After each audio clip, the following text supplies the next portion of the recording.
de retour dans l'Africa Newsroom. Notre plateau est toujours au complet avec nous, nos éditorialistes Gracien Rokindikiza, Jean-Marie Bitomo et Alfred Chango.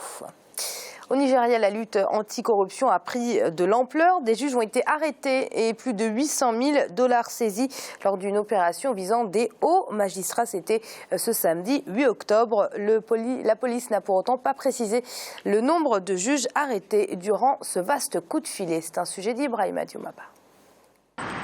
Au Nigeria, des juges ont été arrêtés samedi 8 octobre dans le cadre d'une enquête de lutte anticorruption. Selon les autorités fédérales, 800 000 $ ont été saisis lors de l'opération au domicile des personnalités concernées. En plus de la somme d'argent, d'autres biens ont été trouvés si l'on en croit les enquêteurs. Les fouilles ont permis de découvrir une fortune en liquide en devises multiples, locales et internationales, ainsi que des biens immobiliers d'une valeur de plusieurs millions de naira et des documents compromettants pour ces juges. Le barreau et les organisations de défense des droits de l'homme ont dénoncé la procédure utilisée par les autorités pour arrêter les magistrats. Le Socio-Economic Right and Accountability Project a sorti un communiqué pour dénoncer ce qu'il considère comme étant un acte inconstitutionnel. Nous sommes sérieusement préoccupés par la vague d'arrestations, d'intimidation et de harcèlement des juges à travers tout le pays par la DSS. Si nous soutenons les efforts du gouvernement pour éradiquer la corruption judiciaire, nous ne pouvons pas accepter des stratégies anticorruption et des méthodes qui sapent clairement l'état de droit, l'autorité, l'intégrité et l'indépendance du pouvoir judiciaire. Dès son accession au pouvoir en 2015, le président Muhammadu Buhari a lancé une vaste campagne anticorruption. Plusieurs personnalités de l'ancien régime ont été arrêtées dans le cadre des enquêtes. Récemment, des compagnies pétrolières opérant sur le sol nigérian ont été condamnées par la justice pour détournement de devises à l'exportation. Alfred, qu'implique cette corruption au niveau du système judiciaire ? Alors là, on vient de le voir. On peut revenir sur les méthodes, utiliser un peu pour interpeller les juges et puis récupérer l'argent. Mais ça montre simplement un miracle. Le système est gangréné depuis longtemps. Et tant qu'il n'y a pas un dispositif, un mécanisme de contrôle en amont des actions justement des juges et des juges fédéraux, on arrive justement à ces genres d'abus. On trouve 800 000 $ dans les propriétés de ces juges-là. C'est quand même quelque chose d'assez surprenant, d'assez étonnant. Et lorsque la justice est corrompue, c'est tout le système qui est par terre complètement. Donc les juges sont tenus à une forme d'exemplarité. Or là, dans le cas, on le voit, ça n'a pas été le cas. D'ailleurs, dans le Ghana voisin, il y a eu aussi le même phénomène, justement. Les juges avaient même été filmés. Exactement, en train de trafiquer. Mais par-delà le Nigeria, je pense que c'est tout le système judiciaire africain qui est problématique, non seulement en matière comme ça de corruption visible, mais dans la manière de rendre la justice et où les juges, effectivement, se sucrent sur les justiciables. Ce qui est intolérable et insupportable pour des États qui se veulent des États de droit. Oui, Gracien, des juges corrompus, c'est un peu familièrement l'hôpital qui souffre de la charité et le Nigeria n'est pas le seul pays dans ce cas. Comme le rappelait Gracien, au Ghana, c'était des juges qui avaient été filmés en train de recevoir des pots de vin. Ça montre bien que la corruption gangrène tout le système de certains pays. Oui, on voit bien que ce n'est pas seulement les juges, c'est pratiquement toute la société qui est gangrénée. Au Nigeria, là on parle des juges, mais en fait, cette corruption du Nigeria, elle vient d'en haut, on l'a dit souvent. Après, on voit bien, on pouvait détourner pratiquement un tiers du pétrole. On détourne le pétrole il part, on ne sait pas quelle quantité qui a été exportée. Donc, il y a vraiment un système, disons, là on parle de 800 000 $, mais il y a 6,7 milliards de dollars détournés pendant 10 ans au niveau du pétrole, rien que pour le pétrole. Donc finalement, on voit bien que le système, il faut vraiment changer radicalement tout ce système. Alors comment on fait dans un pays qui est tant gangréné par la corruption, dans un pays comme le Nigeria? Par où on commence pour mettre un terme à ce fléau? D'abord, on travaille avec des hommes, des jeunes, des gens qui viennent, qui ne sont pas du système. Si on veut commencer à travailler avec les gens qui étaient dans le système, qui étaient corrompus, on ne peut rien faire. Mais à un certain moment... Il faut changer toutes les élites. Il faut changer vraiment les équipes. Et surtout, il faut que la corruption commence par le haut. Le chef de l'État, il est... La lutte anticorruption. Ça commence, oui, la lutte contre la corruption en haut. Le président, il est clair. il a tout déclaré, on voit bien ses revenus, c'est la transparence, c'est les ministres. Donc, on peut faire comme dans d'autres pays, dire par exemple que chacun doit publier chaque année sa richesse et que chaque citoyen peut accéder à ces chiffres et vérifier, dire que celui-là, ce qu'il a déclaré, c'est faux.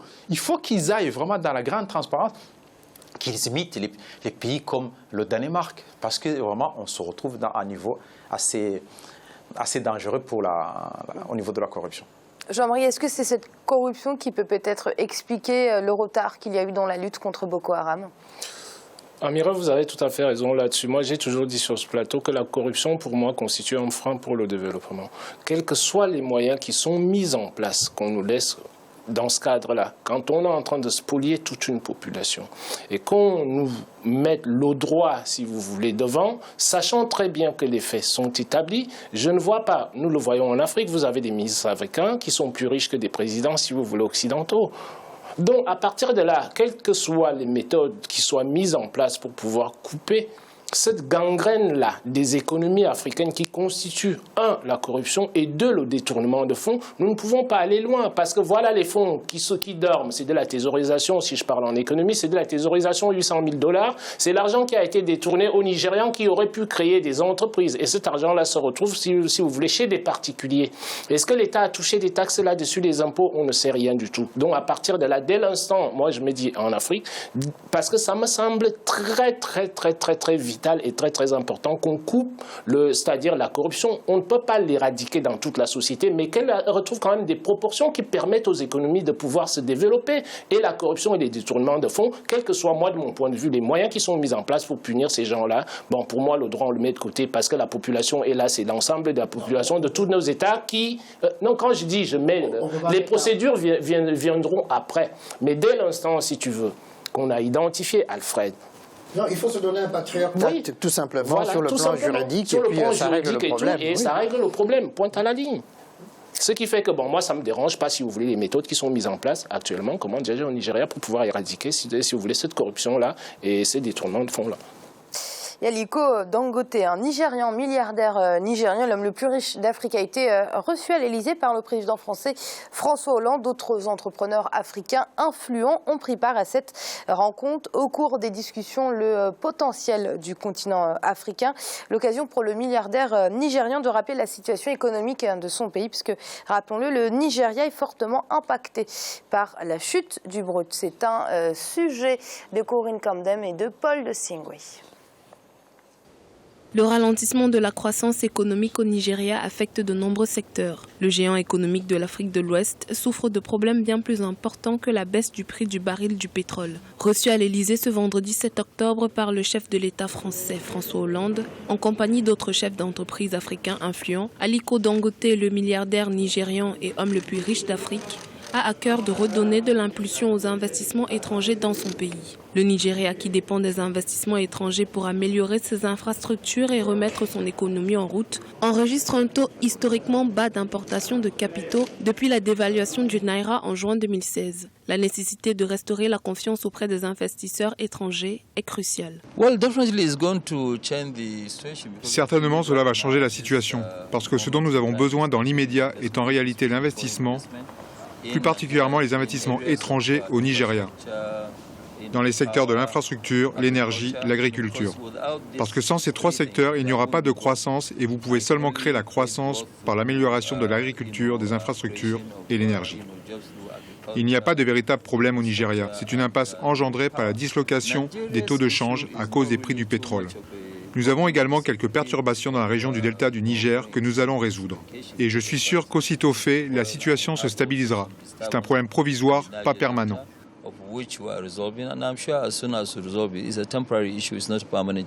Selon Aliko Dangote, la relance de l'économie nigériane passe par la diversification. Celle-ci devra être l'objectif premier de l'économie nigériane, encore trop dépendante aux hydrocarbures. Nous devons diversifier l'économie. C'est ce que nous faisons à l'heure actuelle. Par exemple, notre entreprise est en train de construire la plus grande raffinerie du monde qui exploite 650 000 barils par jour. Nous faisons un pétrochimique de 1,3 million de tonnes de de polypropylène, polyéthylène. Nous construisons 3 millions de tonnes d'urique et d'ammoniac. Nous possédons aussi un gazoduc qui va du delta du Niger à Lagos et qui transportera 3 milliards de mètres cubes de gaz. Quand on comptabilise tout cela, cela fait partie du plan de diversification. C'est vrai que la diversification vient un peu tard, mais mieux vaut tard que jamais. Nous sommes sur le bon chemin. Nous entamons également une diversification massive dans l'agriculture. Je parle du pays entier. Nous essayons d'être autosuffisants dans la production de sucre, de blé et de riz. Malheureusement, nous devons traverser des zones de turbulence, mais nous sommes en train d'en sortir.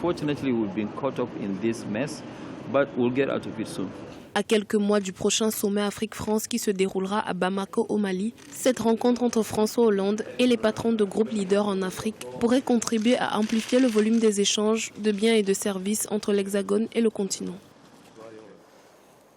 On en parlait justement dans le dossier du jour de ces économies trop dépendantes aux hydrocarbures. Si la Guinée équatoriale a, on peut le dire, limiter les dégâts, c'est loin d'être le cas pour le Nigeria. Aliko Dangote l'a parfaitement rappelé, c'est urgent pour le Nigeria aujourd'hui, Gratien, de diversifier son économie. C'est une nécessité.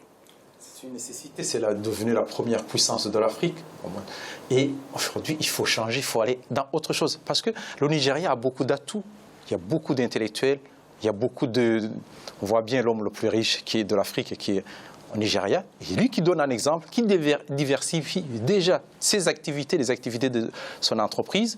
Je pense qu'avec le positionnement aussi du Nigeria, il y a beaucoup à développer, notamment au niveau de l'industrie légère, pour, disons, alimenter au niveau de l'Afrique, Afrique centrale, Afrique de l'Ouest, beaucoup de produits. Au lieu de les importer, ils ont les capitaux, ils ont la main-d'œuvre, ils ont je dirais même la technicité, parce qu'ils commencent à fabriquer beaucoup de choses que les Africains ne fabriquaient pas avant.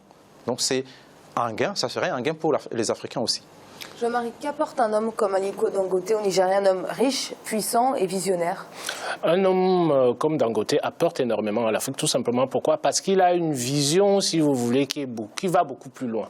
Quand je regarde Dangote aujourd'hui en Afrique, il me fait penser un peu à Bill Gates dans les années quand il s'est lancé dans les ordinateurs. C'était quelqu'un qui avait une vision de l'informatique et les gens ont rigolé, se disaient que bon, est-ce que ces objectifs qu'il fixe là pourraient être atteints? Sauf qu'aujourd'hui, ces objectifs-là sont atteints. Donc l'Afrique a besoin des personnes comme Dangote qui ont une vision que lui, il y a Lumelou, c'est-à-dire des gens qui ont des visions. Vous avez des gens qui sont riches en Afrique du Nord, qui ont une vision qui est différente par rapport à la gestion étatique que nous connaissons en Afrique. Donc à partir de là, ce sont des gens qui sont des entrepreneurs à la base. Nos États devraient copier ces gens-là, mais pas dans la philosophie, mais dans les logiques économiques qu'ils mettent en place et les logiques industrielles qui sont les logiques à succès pour l'Afrique. Donc quelqu'un comme Dangote, c'est quelqu'un qui ne s'assoit pas sur son argent. C'est pas un Warren Buffett aux États-Unis qui va jouer à la bourse, si vous voulez, pour s'enrichir. Et là, il part dans une diversification industrielle qui est très, très intéressante pour l'Afrique, en s'intéressant, si vous voulez, au secteur porteur. Là, ils viennent de nous dire qu'au Nigeria, ils comptent se construire, si vous voulez, le plus grand centre de raffinage de pétrole au monde.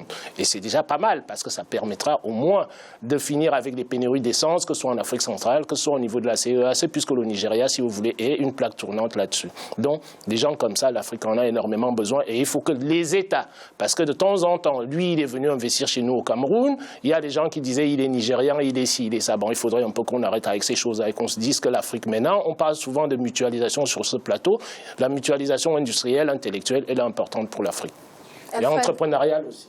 Merci Jean-Marie. Alfred, Aliko Dangote à l'Élysée en France, comment on peut traduire cette visite? Alors, moi, je situerai cette visite dans le cadre d'une conférence qu'a organisée récemment Zinsou, pour justement rapprocher la France des entrepreneurs africains et du potentiel d'investissement en Afrique. Et aussi dans cette idée que François Hollande a eue depuis il y a 2 ou 3 ans, de diversifier les partenaires économiques en Afrique, s'appuyer évidemment sur les États traditionnels, mais aussi aller vers le Nigeria, s'ouvrir vers le Ghana et recevoir parmi les chefs d'entreprise africains qui sont venus à l'Élysée, Aliko Dangote, va dans ce sens-là justement de ce focus que la France met sur le Nigeria. Il ne faut pas non plus oublier qu'il y a une coopération sécuritaire entre la France et le Nigeria qui se développe très très bien, qui a commencé avec l'ancien président, mais qui a été accentué avec Mohamedou Bouhari. Gratien, est-ce que la France pourrait continuer son développement sans le continent africain? Pas du tout. Déjà, on sait bien qu'il y a le franc CFA. Le franc CFA, dont la moitié des réserves se trouvent en France, qui alimentent, qui sont dans le trésor français. Donc, on comprend bien. Il y a beaucoup de marchés, la société comme Bolloré, d'autres qui ont beaucoup, disons, d'intérêt en Afrique, les ports qui sont gérés par Bolloré. Il y a beaucoup de choses qui se font en Afrique et qui contribuent à la relance économique de la France. Quand on parle, par exemple, d'immigration, il y a certains politiciens qui disent que les Africains, ils font beaucoup d'enfants, il faut fermer les frontières. Mais ce qu'ils oublient, c'est que les Africains alimentent la France à travers ces matières premières qu'on importe de l'Afrique.